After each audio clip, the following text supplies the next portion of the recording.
Hello viewers, welcome to my channel VK Civil Hub. I am Professor Vinod Kumar from the Department of Civil Engineering. Today we are going to see the principal stresses and strains part 2.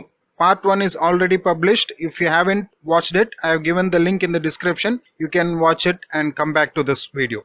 Today we are going to see case 2 of analytical method. That is, a member subjected to like direct stresses in two mutually perpendicular directions, that is x and y direction. That is what we are going to see today. See here in the diagram you can see sigma 1 is referred along the x-axis and sigma 2 is denoted along the y-axis. So these two axes, that is x-axis is called as your major axis and y-axis is called as your minor axis. And in this diagram, sigma 1 is your major tensile stress acting on face AD and BC. Sigma 2 is your major tensile stress acting on face AB and CD. P1 is your tensile force on the side BC. P2 is your tensile force on FB.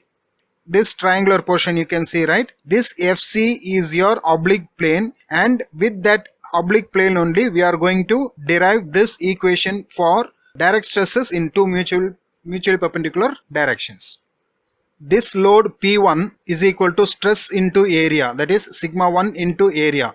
This is obtained from the formula sigma is equal to P by A only, A is being cross multiplied. So this sigma 1 into A is equal to sigma 1 into BC into 1. Area is for this portion. Here you can see P1 is along BC, so BC into 1. 1 is your unit thickness. Similarly, for P2, it is sigma 2 into A, that is equal to sigma 2 into BF into 1, because it is acting along the portion FB. So, P1 and P2 are the forces along X and Y directions, and exactly at 45 degrees, that is along perpendicular to this FC, the load acting is the normal load. That is your Pn. It has to be calculated. I will show you a little later. And this force along the FC is your tangential force Pt. As already explained, this P1 is your sigma 1 into Bc and P2 is equal to sigma 2 into Bf. Here we have to calculate the normal load and the tangential load. Refer these two diagrams. The first one is your reference with P1. So this P1 is resolved into P1 sin theta and P1 cos theta. Theta is your angle of inclination. The second diagram is in reference with load P2. So this P2 is resolved into P2 sin theta and P2 cos theta. So based on these two diagrams, that is the combination of these two diagrams, we are going to calculate Pn and Pt. That is how it is arrived here. See, this Pn is equal to total normal force at Fc. That is P1 cos theta here in this portion, P1 cos theta plus P2 sin theta. These two directions are along the same direction, so the value is plus. We have to put plus here. So P1 cos theta plus P2 sin theta we are getting. This P1 value we have to substitute it from here. P1 is sigma 1 BC. So sigma 1 into BC into cos theta plus sigma 2 into BF sin theta. Again, from these two diagrams, with the tangential force Fc along the tangential side, there are two forces. One is P1 sin theta and another one is P2 cos theta. So this P1 sin theta and P2 cos theta are in opposite directions. So we are using the symbol minus here. So what happens? Pt is your total tangential force along Fc, that is calculated as this P1 sin theta minus of P2 cos theta. This minus is because of opposite direction. In the previous one both were in the same direction, so we used plus. Here we are using minus. Substituting the value of P1 and P2 from top, sigma 1 BC sin theta minus sigma 2 BF cos theta is the value for this Pt. Now let us see how to calculate the value of normal stress. See here sigma n is denoted as your normal stress along the section Fc. So this sigma n is equal to, the stress formula is load by area, that becomes normal force along Fc divided by area of section Fc. The normal force along Fc is Pn and the area of section Fc is Fc into 1. 1 is your unit thickness. Now we have the value for Pn as sigma 1 BC cos theta plus sigma 2 BF sin theta, which is calculated in the previous step. Substitute this value here, we get sigma 1 BC cos theta plus sigma 2 into BF sin theta whole divided by FC. Now we are splitting these two. So we get sigma 1 into BC by FC cos theta plus sigma 2 into BF by FC sin theta. Okay. So from the triangle, that oblique section we have drawn now, from that triangle, this BC by FC is cos theta. We get cos theta, and BF by FC we get sin theta. So what happens to this next equation? This becomes sigma 1 into cos theta plus sigma 2 into sin theta. So sigma 1 cos square theta plus sigma 2 sin square theta is your next step. Now this cos square theta is put in the form of 1 plus cos 2 theta divided by 2. This is the trigonometric value, and for sin square theta it is 1 minus cos 2 theta divided by 2. So this becomes sigma 1 into 1 plus cos 2 theta divided by 2 plus sigma 2 into 1 minus cos 2 theta divided by 2. If you simplify the above equation, we get sigma 1 by 2 plus sigma 2 by 2. So on the whole we can put sigma 1 plus sigma 2 by 2, and sigma 1 minus sigma 2 by 2 into cos 2 theta is your common for the other two terms. So this is your equation 1, that is your normal stress. So let us see the formula once again. Sigma normal stress, sigma n is equal to sigma 1 plus sigma 2 divided by 2 plus sigma 1 minus sigma 2 the whole divided by 2 into cos 2 theta. This is the equation which we use for numerical problems to calculate the normal stress. Similarly, how to calculate this tangential stress? So here sigma t is your tangential stress along FC. So that is your tangential force divided by that area. So you get Pt divided by FC into 1, because this FC is along tangential side. So okay, so FC into 1. As we saw in the previous step, the value of Pt is equal to sigma 1 into BC sin theta minus sigma 2 into BF cos theta. That is what we got in the previous step. Substitute this value here, we get sigma 1 into BC sin theta minus sigma 2 into BF cos theta the whole divided by FC. Now this equation is split into two, that is sigma 1 into BC by FC sin theta and sigma 2 into BF by FC cos theta. Don't forget this minus value. So here this BC by FC is your cos theta and BF by FC is your sin theta. So if we simplify this equation, we get sin theta and cos theta as the common. So sigma 1 minus sigma 2 into sin theta cos theta is your next step. Here we are multiplying by 2 and dividing by 2 in order to change this term. So sigma 1 minus sigma 2 the whole divided by 2 into 2 into sin theta cos theta gives you sin 2 theta. So this value of tangential stress is equal to sigma 1 minus sigma 2 the whole divided by 2 into sin 2 theta. This is your equation 2. Now what happens to the resultant stress?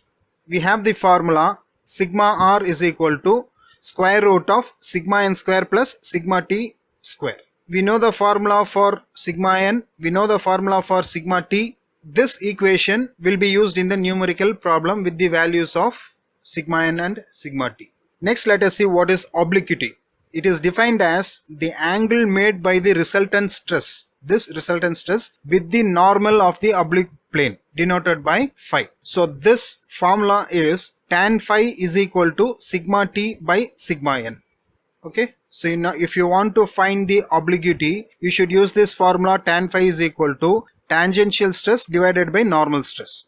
And if you take this tan to the other side, you will get tan inverse of this tangential stress by normal stress, so that you will get the value of phi.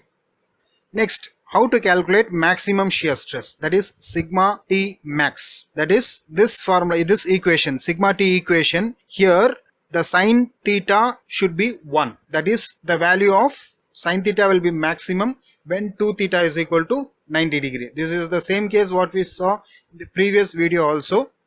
So in order to get the maximum value, this should be equal to 90 degrees, so that we get sin 90 as 1 and the value is sigma 1 minus sigma 2 by 2. This is the formula for maximum shear stress. Next, based on these values, let us see what is the principal planes. Principal planes are the planes in which the shear stress is 0. This is already discussed. Okay. We have the value sigma t is equal to sigma 1 minus sigma 2 the whole divided by 2 into sine 2 theta. Because the shear stress is 0 for principal planes, we are taking the shear stress value sigma t, this formula. Okay. So this formula is equal to 0 or sine 2 theta is equal to 0. Sigma 1 minus sigma 2 value cannot be 0. If that is 0, everything will be 0. So we are taking sine 2 theta is equal to 0. That is 2 theta is equal to 0 or 180 in the other directions. That is theta is equal to 0 or 90 degrees. So now here we came to know that the sigma t value is 0. That is, it is not taken for the principal planes. Okay, because stress is 0. That is the condition. So now how to calculate the normal stress? That is sigma n. Here there are two conditions. Theta is equal to 0 or theta is equal to 90. Let us substitute these two values here and find out the values of sigma n. When theta is equal to 0, what happens to sigma n? Sigma n formula is sigma 1 plus sigma 2 divided by 2 plus sigma 1 minus sigma 2 divided by 2 into cos 2 theta. This is the formula what we have seen before. Substitute the value of theta here in cos 2 theta. We get sigma n is equal to sigma 1 plus 2 sigma 2 divided by 2 plus sigma 1 minus sigma 2 divided by 2 into cos 0. So this value, when you simplify, we get sigma n is equal to sigma 1. That is your major principal stress. What happens when theta is equal to 90 degree? Sigma n, this formula, the same formula, the theta value in cos 2 theta, we put cos 2 into 90 degree. What happens to this? It becomes cos 180 degree and the value of cos 180 degree is minus 1. So this formula sigma n is equal to sigma 1 plus sigma 2 by 2 plus sigma 1 minus sigma 2 by 2 into minus 1. Here the sign changes. Sigma 1 by 2 and sigma 1 by 2 gets cancelled. You will have sigma 2 by 2 plus sigma 2 by 2, which gives you 2 times sigma 2 by 2 and the value is sigma 2. So this normal stress is equal to minor principal stress when theta is 90 degree. So finally, once again, let's recall with these two datas. When theta is equal to 0, your normal stress is equal to the major principal stress. When theta is equal to 90 degree, your normal stress is equal to minor principal stress. Okay, let us work out a problem. The tensile stresses at a point across two mutually perpendicular planes are 120 Newton per mm square and 60 Newton per mm square. Determine the normal, tangential and resultant stresses on a plane inclined at an angle of 30 degrees to the axis of the minor stress. So we know how the diagram is. The stress along x-axis is sigma 1 and the stress along y-axis is sigma 2. So the values are given here. Given data, the major principal stress sigma 1 is 120 Newton per mm square and the minor principal stress sigma 2 is 60 Newton per mm square. The angle of inclination is given as theta is equal to 30 degrees. So let's calculate the normal stress. We know the formula of sigma n is equal to sigma 1 plus sigma 2 whole divided by 2 plus sigma 1 minus sigma 2 the whole divided by 2 into cos 2 theta. Please don't forget the formulas. So here the value of sigma 1 is 120 and the value of sigma 2 is 60. So what happens? Sigma n is equal to 120 plus 60 divided by 2 plus 120 minus 60 divided by 2 and cos 2 into 30 degrees. Your angle of inclination given is 30 degrees. So this 120 plus 60 becomes 180 by 2 and this becomes 60 by 2 and this is cos 60. So your final value is sigma n is equal to 105 Newton per mm square.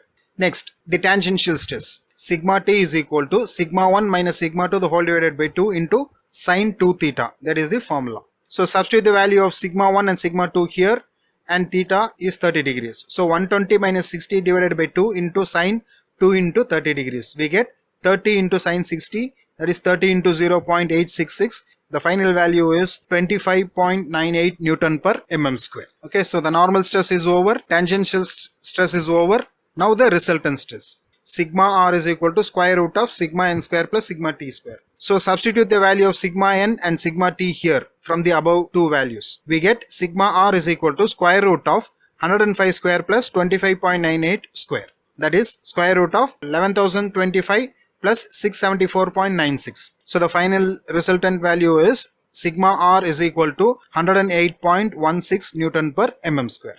Okay viewers, thank you so much for your patience given to this video. If you really like this video, please give a subscribe and press the bell button to get notifications and updates. Thank you.